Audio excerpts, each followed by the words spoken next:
Hello అండి. ఈ వ్లాగ్‌లో ఎల్‌వి ప్రసాద్ హాస్పిటల్ డీటెయిల్స్ నేను షేర్ చేస్తాను. స్కిప్ చేయకుండా చూడండి. అటెండెంట్‌ని అలౌ చేస్తారండి. కిడ్స్‌తో పాటు వచ్చిన వాళ్ళని పేరెంట్స్ కూడా అలౌ చేశారు. మా ఫాదర్ పేషెంట్ అండి. మా ఫాదర్‌తో పాటు వచ్చాను. మా ఫాదర్ చెకింగ్‌కి రెడీగా ఉన్నారు. నేను కొంచెం క్లియర్‌గా, డీటెయిల్‌గా ఎక్స్‌ప్లెయిన్ చేస్తాను. మీరు స్కిప్ చేయకుండా చూడండి. L V Prasad Hospital Banjara Hills అండి. ఇక్కడ మా ఫాదర్‌ది ఇక్కడ చూసారా అండి, కిడ్స్ రిలేటెడ్ ప్రాబ్లమ్స్ డాక్టర్స్ ఉంటారు. 4 ఫ్లోర్స్ అలా ఉంటుందండి. సెకండ్ ఫ్లోర్‌లో గ్లకోమా ఉంటుందండి. మా ఫాదర్‌కి గ్లకోమా పేషెంట్ అండి మా ఫాదరు. మా వ్లాగ్స్ ఫాలో అయ్యే వారికి ఐడియా ఉంటుంది. మా ఫాదర్ అండి. 20థ్‌కి అపాయింట్మెంట్ తీసుకున్నాము. నేను కొంచెం నాలెడ్జ్ షేర్ చేస్తానండి ఎల్‌వి ప్రసాద్ హాస్పిటల్. మీరు స్కిప్ చేయకుండా చూడండి. గ్లకోమా పేషెంట్ అండి మా ఫాదరు. మేము బిఫోర్ మదురై, మా సిస్టర్ వాళ్ళు చెన్నైలో ఉన్నప్పుడు చెన్నైలో బెస్ట్ హాస్పిటల్స్, మదురై అన్ని హాస్పిటల్స్ వెళ్ళామండి. మనం కరెక్ట్ టైంలో బెస్ట్ హాస్పిటల్, బెస్ట్ ట్రీట్మెంట్ తీసుకుంటే చాలా బాగుంటుందండి. కానీ నేను షేర్ చేయాలనుకుంటున్నాను, గ్లకోమా వారు ఎవరు కొంచెం దాని గురించి ఎక్కువ టెన్షన్ పడకూడదని నేను షేర్ చేయాలని అనుకుంటున్నానండి. మనం కరెక్ట్ టైంలో బెస్ట్ ట్రీట్మెంట్ తీసుకుంటే మనం ఇంకా అక్కడి వరకు స్టాప్ చేయొచ్చండి. నేను లాస్ట్ వ్లాగ్స్లో షేర్ చేసి ఉంటాను గ్లకోమా ఎలా ఉంటుంది అని. నేను జస్ట్ కొన్ని డీటెయిల్స్ షేర్ చేయాలని అనుకుంటున్నానండి. L V Prasad Hospital. మా father doctor Sirisha Shantal doctor అండి. నేను జూమ్ చేశాను చూసారా అండి. శిరీష శాంతల్ డాక్టర్. నేను రీసెంట్గా 20th డేట్ని వెళ్ళినప్పుడు కొంచెం నాలెడ్జ్ తీసుకున్నానండి అక్కడ. ఆ డాక్టర్ గ్లకోమా ఉంటారని తెలియదు ఇంతకుముందు. చూసారా అండి, గ్లకోమాలో 9 మెంబర్స్ డాక్టర్స్ ఉన్నారండి. మోస్ట్ సీనియర్ డాక్టర్స్ అండి. గ్లకోమానే కాదు, క్యాట్రాక్ట్ అయినా ఏది తీసుకున్నా కానీ ఈ డాక్టర్స్ అందరూ నేను షేర్ చేస్తున్నానండి. నేను ఇన్ని డేస్ హాస్పిటల్ వెళ్తూ ఉంటాను. ఎవ్రీ టైం మా ఫాదర్కి నేను తీసుకోలేదు. నేను ఈ ఇన్ఫర్మేషన్ తీసుకొని వెంటనే కంపల్సరీగా వ్లాగ్ షేర్ చేయాలి అని అనుకుంటున్నానండి. మ్యాక్సిమం అసలు నార్త్ ఇండియన్స్ అండి చాలా బాగా సీనియర్ మోస్ట్ డాక్టర్స్ ఉంటారండి. వారిని బాగా యూజ్ చేసుకుంటారు నార్త్ ఇండియన్స్. ఎక్కువ మెంబర్స్ నార్త్ ఇండియన్సే ఉంటారండి ఇక్కడ. ఎల్‌వి ప్రసాద్ హాస్పిటల్లో మోస్ట్ సీనియర్ డాక్టర్స్ ఉంటారండి. వారు డిఫరెంట్ పేషెంట్స్ని చూసుంటారు. Different problems. ఒక్క పేషెంట్కి ఉన్న ప్రాబ్లం ఇంకో పేషెంట్కి రిపీట్ అవ్వకుండా ఉంటుంది. మోస్ట్ సీనియర్స్ డాక్టర్స్ కాబట్టి ఏమైనా ప్రాబ్లం ఉన్న వారు డిస్కస్ చేసుకొని మనకి క్లియర్గా మన ప్రాబ్లం ఏంటి, ఆ ప్రాబ్లంకి సొల్యూషన్ ఇస్తారండి. మనం చాలా బెస్ట్ అని అనిపిస్తుంది. కొంచెం టైం పడుతుందండి ఎల్‌వి ప్రసాద్ హాస్పిటల్లో అపాయింట్మెంట్ తీసుకోవాలంటే. ఇప్పుడు మా ఫాదర్కి తీసుకోవాలంటే నేను బిఫోర్ 2 మంత్స్ అక్కడ చూసారు కదండి, రమేష్ కేకున్య నేను కొంచెం తీసుకున్నానండి. కిడ్స్ని తీసుకొని వెళ్ళాలి అని అనుకున్నాను ఐకి చెకప్ చేయించడానికి. నేను అక్కడ కొంతమంది ఎక్కువ సీనియర్స్ ఉంటారు కదండి, అలాంటి వారిని అడిగాను. రమేష్ కేకున్య డాక్టర్ చాలా బాగా చేస్తారు. అందరు కూడా మోస్ట్ సీనియర్ డాక్టర్స్ అండి. కానీ నేను కొన్ని ప్రాబ్లమ్స్ చెప్పినప్పుడు కిడ్స్ రిలేటెడ్ చాలా బాగా చూస్తారు అని అన్నారు. ఇప్పుడు మనం ఒక డాక్టర్కి అపాయింట్మెంట్ తీసుకున్నాం అనుకోండి, ఆ డాక్టర్కే మనం కంటిన్యూ చేయాలి. నెక్స్ట్ టైం వెళ్ళినప్పుడు వేరే డాక్టర్కి ఇవ్వమంటే మనకి ఆ డాక్టర్కి ఏంటి ప్రాబ్లమ్ మీరు అలా చేస్తారు. కొంచెం చేంజ్ చేయడానికి ఎక్కువ క్వశ్చన్స్ అలా రైజ్ చేస్తారండి. సో అందుకే మనం ఫస్ట్ ఆ హాస్పిటల్కి వెళ్ళాము అనుకోండి, బెస్ట్ డాక్టర్ తెలుసుకొని వెళ్తేనే బెస్ట్ అండి. నేను కొన్ని నెంబర్స్ కూడా ఇచ్చాను అపాయింట్మెంట్ తీసుకోవడానికి. మా ఫాదర్కి వెళ్ళాలంటే బిఫోర్ 2 మంత్స్ మేము అపాయింట్మెంట్ తీసుకున్నాము. ఈసారి గ్లకోమాకి మా ఫాదర్కి ఏం చెప్పారంటే ఎవ్రీ 6 మంత్స్కి ఉంటుంది. లాస్ట్ టైం మా ఫాదర్ డాక్టర్ శిరీష శాంతిల్ అండి, 13 ఇయర్స్ పేషెంట్ ఎల్‌వి ప్రసాద్ హాస్పిటల్లో. క్యాట్రాక్ట్ అటాక్ అవుతుందేమో అని అన్నారు. మా ఫాదర్కి ఒక ఐ రిమూవ్ చేశారండి లాస్ట్ టైము. ఇలా గ్లకోమా స్టార్టింగ్లో ఉన్నప్పుడే మనం వెళ్ళాలి. ఒక్కసారి మనకి ఐ ప్రాబ్లం అయినప్పుడు మనం వేరే అది తీసుకోవడానికి కూడా ఐ ప్రాబ్లం అసలు యాక్సెప్ట్ చేయదండి. ఎందుకంటే గ్లకోమా ఉన్న పేషెంట్కి ఐ కంప్లీట్గా రిమూవ్ చేయాల్సి వస్తుంది. కంప్లీట్ బ్లైండ్నెస్ వచ్చేస్తుంది. మాకు అంతవరకు ఎక్కువ హాస్పిటల్స్ తిరిగాం కానీ కరెక్ట్గా సొల్యూషన్ రాలేదండి. సో అందుకోసం మొత్తం బ్లైండ్నెస్ వచ్చిన వెంటనే మేము ఎల్‌వి ప్రసాద్ వెళ్ళవలసి వచ్చింది.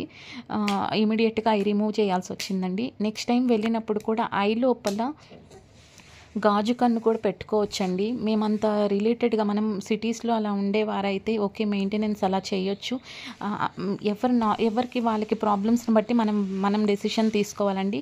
ఎక్కువ మా ఫాదర్‌కి బ్యూటీకి మనం లుకింగ్‌కి బావుండాలి. మేము అంత వద్దని అనుకున్నామండి. ఎందుకంటే అది మెయింటెనెన్స్ చాలా ఉంటుంది. మనం క్లీన్ చేసుకోవాలి. మా ఫాదర్ చాలా హార్డ్ వర్క్ చేస్తారండి. డాక్టర్ కూడా చెప్తారు ఎక్కువ ఫార్మింగ్ రిలేటెడ్ చేస్తారు. అవి చేయొద్దు అనని. ఎక్కువ హార్డ్ వర్క్ నేచర్, ఎక్కువ వర్క్ చేస్తూ ఉంటారు కాబట్టి ఆ మెయింటెనెన్స్ ప్రాబ్లం ఉంటుంది కాబట్టి మేమేమి గాజు కన్ను అలా తీసుకోలేదండి. అలా ఐ క్లోజ్ అయిపోతుంది. జనరల్‌గా అలాగా మెయింటైన్ చేసే వాళ్ళైతే మనం పెట్టుకోవచ్చు. వాళ్ళు మెజర్మెంట్స్ తీసుకొని గాజు కన్ను చేసిస్తారు. సేమ్ అయి ఉన్నట్టే ఉంటుంది. ఎవరైనా అలా చేసుకోవాలి అని అనుకునే వారికి నేను జస్ట్ నాలెడ్జ్ షేర్ చేస్తున్నాను. మేమైతే అలా ఐ క్లోజ్ అయ్యేలాగా ఉన్నామండి. సేమ్ వేరే ఐకి కూడా మా ఫాదర్‌కి గ్లకోమా అటాక్ అయింది.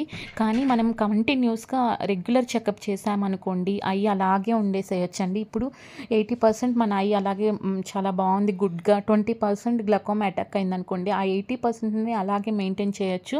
కరెక్ట్ టైంలో కరెక్ట్‌గా సేమ్ 2 డ్రాప్సే ఉంటాయండి. నేను ఆ డ్రాప్స్ షేర్ చేయట్లేదు. ఎందుకంటే మనం డాక్టర్ని సజెస్ట్ చేస్తారు కాబట్టి సేమ్ అదే డ్రాప్స్ అందరికి ఉంటాయి. అవే డ్రాప్స్ కంటిన్యూస్గా టైం టు టైం వేసుకోవాలి. ఫీల్డ్ చెకప్ ఉంటుందండి మా ఫాదర్కి. ఎవరికైనా కానీ ఈసారి వద్దన్నారు, నెక్స్ట్ టైం చూద్దాం, ఇప్పుడు ఐ బాగుంది అని చెప్పారు. ఆ ఫీల్డ్ చెకప్ అప్పుడు అలా టార్చ్ తోటి మనం అలా బటన్ ప్రెస్ చేస్తూ ఉండాలి. దాన్ని బట్టి ఐ ఎంతవరకు ఉంది, విజన్ ఎలా ఉంది అనేది మాకు చెప్తారు. ఆయన అలాగే డ్రాప్స్ చేసుకోవచ్చు. ఈసారి క్యాటరాక్ట్ లాస్ట్ టైం చెప్పారు కానీ డాక్టర్ బాగుంది, అది చేయాల్సిన 2 years వరకు డిస్టర్బ్ చేయాల్సిన అవసరం లేదు అని అన్నారు. ఒకసారి ఈ డాక్టర్కి తీసుకున్నప్పుడు నెక్స్ట్ మనం ఎవ్రీ టైం అది గుర్తుపెట్టుకోవాలండి. నెక్స్ట్ టైం వేరే డాక్టర్కి చేంజ్ చేసుకోవాలంటే చాలా క్వశ్చన్స్ రైజ్ అవుతాయి. సో మేము ఎమర్జెన్సీలో స్టార్టింగ్లో మా ఫాదర్కి ఐ రిమూవ్ చేసినప్పుడు ఎమర్జెన్సీలో మేము కొన్ని డాక్టర్స్ని చేంజ్ చేసుకున్నాం. ఎందుకంటే ఇమీడియట్గా అపాయింట్మెంట్ దొరకదు కాబట్టి 2 months వరకు. అలాంటప్పుడు మేము నెక్స్ట్ మళ్ళీ శిరీష శాంతిల్ డాక్టర్కి రావడానికి కొంచెం ప్రాబ్లం అయింది.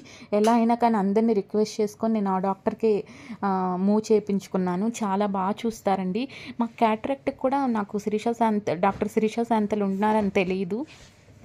ఐ రిమూవ్ చేసేటప్పుడు డాక్టర్ స్వాతి కలికి చేశారండి. ఆ డాక్టర్ కూడా సూపర్. అందరు సీనియర్ మోస్ట్ డాక్టర్స్ అండి. నేను కొన్ని doctor details, numbers, contact details ఇచ్చాను.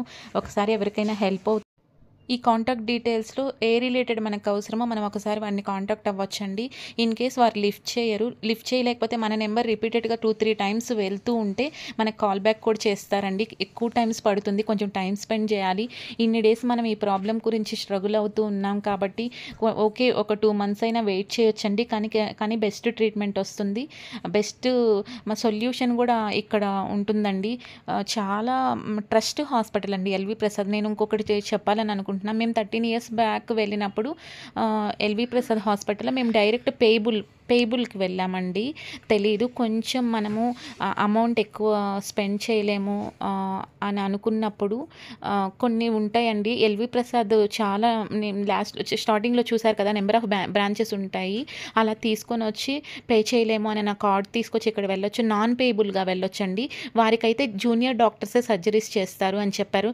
మేము అప్పుడు అడిగామండి, మా ఫాదర్కి ఐ రిమూవ్ చేసేటప్పుడు సర్జరీ చేసేటప్పుడు పేయబుల్ నాన్ పేయబుల్ ఏంటి డిఫరెన్స్ ఏముంటుంది అంటే, మోస్ట్ సీనియర్ డాక్టర్సే చేస్తారు పేయబుల్ వారికి. నాన్ పేయబుల్ వారికి ప్రాక్టీస్ డాక్టర్స్, జూనియర్ డాక్టర్స్ చేస్తారు అని అన్నారండి. వారిని చెప్పిన నాలెడ్జ్ నేను షేర్ చేస్తున్నాను. కానీ బెస్ట్ ట్రీట్మెంటే ఉంటుందండి. మోస్ట్ సీనియర్ డాక్టర్స్ తోటి డిస్కస్ చేస్తారు ఇక్కడ ఏదైనా కానీ. ఒక్కటేనండి, అపాయింట్మెంట్ మనం బిఫోర్ 2 months ఇస్తారు. ఇప్పుడు మా ఫాదర్కి నెక్స్ట్ 4 monthsలో ట్రీట్మెంట్కి రమ్మని చెప్పారు. నేను వెంటనే ఇమీడియట్గా ఇప్పుడు తీసుకోవడానికి అవ్వదండి, స్లాట్స్ ఓపెన్ అవ్వవు. ఏ డాక్టర్స్కి బిఫోర్ 2 months స్లాట్స్ ఓపెన్ అవుతాయండి. అప్పుడే మనం బుక్ చేసుకోవాలి. మనం డైరెక్ట్ కాల్ చేసి బుక్ చేసుకోవచ్చు. చాలా లాంగ్ అండి. నార్త్ ఇండియన్సే ఉంటారండి హాస్పిటల్లో ఎక్కువ. మనం ఎంటర్ అయిన తర్వాత ఒక 1 attendantని అలౌ చేస్తారు. లాంగ్ నుండి వస్తారు కాబట్టి నార్త్ ఇండియన్స్ 2 members కూడా పేరెంట్స్ ఉన్నారు, కొంతమందిని నేను చూశాను. గ్రౌండ్ ఫ్లోర్లో మనకి ఎంటర్ చేసుకుంటారు. ఎంటర్ చేసుకున్నప్పుడు పైన 11 o'clock మనకి స్లాట్ ఇచ్చారనుకోండి, వితిన్ ఒక 2-3 hours కంప్లీట్ అయిపోతుంది. ఎంటర్ అయిన తర్వాత మనల్ని అనౌన్స్ చేస్తూ ఉంటారు అక్కడ మైక్లో. మనం అక్కడ ఎక్కడైతే వెయిటింగ్ హాల్స్ ఉంటాయో అక్కడ వెయిట్ చేయొచ్చండి. చాలా డిసిప్లైను, ఒక ప్రాసెస్ ఫాలో అవుతారండి. చాలా బాగుంటుంది. వెయిటింగ్ హాల్లో అనౌన్స్ చేస్తారు జూనియర్ డాక్టర్స్. అప్పుడు మా మా ఫాదర్‌ని వెయిటింగ్ హాల్ మీరు స్టార్టింగ్‌లో చూసారు కదండీ! అక్కడ బిఫోర్ 2 జూనియర్ డాక్టర్స్ చెక్ చేస్తారు. నెక్స్ట్ ఇంకో సీనియర్ డాక్టర్ చెక్ చేస్తారు. లాస్ట్‌లో డాక్టర్ శిరీష శాంతిల్. ఆ ప్లేస్‌లో వేరే సీనియర్ డాక్టర్ ఉన్నా కానీ ఫైనల్‌గా మనకి సొల్యూషన్ చెప్తారండి. నెక్స్ట్ ఏమైనా కావాలి అని అంటే ఫీజ్ కూడా 500 అండి.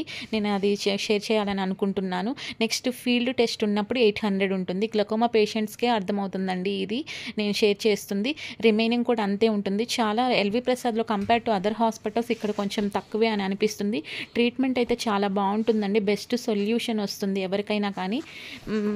మనం ఇన్ని డేస్ నుంచి ఏ ప్రాబ్లం ఫేస్ చేస్తున్నా కానీ మోస్ట్ సీనియర్ డాక్టర్స్ ఉన్నప్పుడు రిపీటెడ్గా వారు నెంబర్ ఆఫ్ ప్రాబ్లమ్స్ చూసుంటారు కాబట్టి మనకి బెస్ట్ సొల్యూషన్ వస్తుందండి. బెస్ట్ ట్రీట్మెంట్ కూడా. థ్యాంక్స్ ఫర్ వాచింగ్ అండి. Please like